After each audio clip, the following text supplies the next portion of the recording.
Merci Madame la Présidente. Monsieur le ministre de la Santé, le 17 octobre dernier se tenait la journée mondiale contre la douleur. Je veux rappeler ici qu'il y a des maux invisibles et quotidiens qui détruisent des vies. Je souhaite porter aujourd'hui la voix de ceux qui subissent les affres des douleurs chroniques et leur dire qu'ils ne sont pas seuls, que leur combat est le nôtre. Les causes de la douleur chronique sont multiples. Suite d'une opération chirurgicale, d'un traitement médical, effet d'une maladie, en résulte une souffrance quotidienne, invalidante parfois, silencieuse souvent. La douleur chronique concerne près de 12 millions de nos compatriotes, 20% de notre population. Elle touche n'importe lequel d'entre nous, à tous les âges. Source de handicap, d'isolement social, de souffrance psychologique, mais aussi d'inactivité et d'absentéisme professionnel, il en résulte un phénomène sociétal en augmentation à prendre en compte.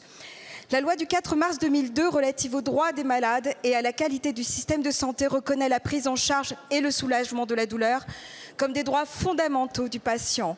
Je vous interroge ainsi sur la pérennisation des structures douleurs chroniques qui prennent en charge les patients douloureux complexes sur le territoire métropolitain et ultramarin.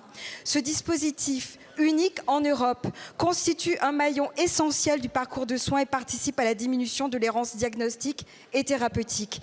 Après 3 plans nationaux de lutte contre la douleur, cependant, le modèle s'essouffle.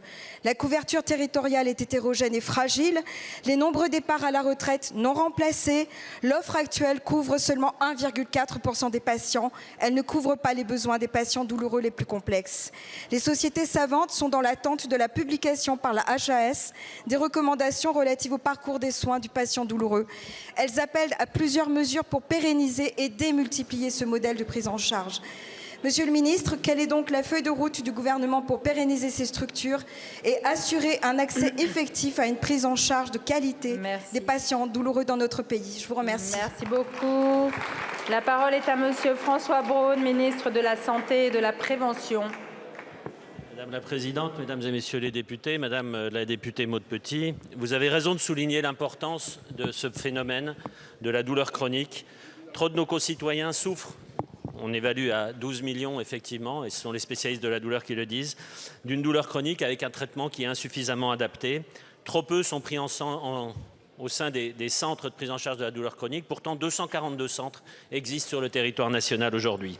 C'est un enjeu de santé publique avec des conséquences personnelles, des conséquences familiales, des conséquences professionnelles aussi.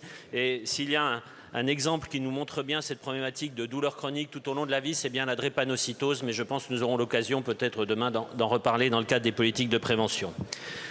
La douleur chronique ne doit pas être prise en charge uniquement dans les centres de santé. Ça fait partie d'un parcours de soins et ce parcours de soins, il concerne aussi les médecins généralistes traitants qui restent le premier recours de la prise en charge de cette douleur. Les centres de santé arrivant plutôt en second recours avec des prises en charge pluriprofessionnelles.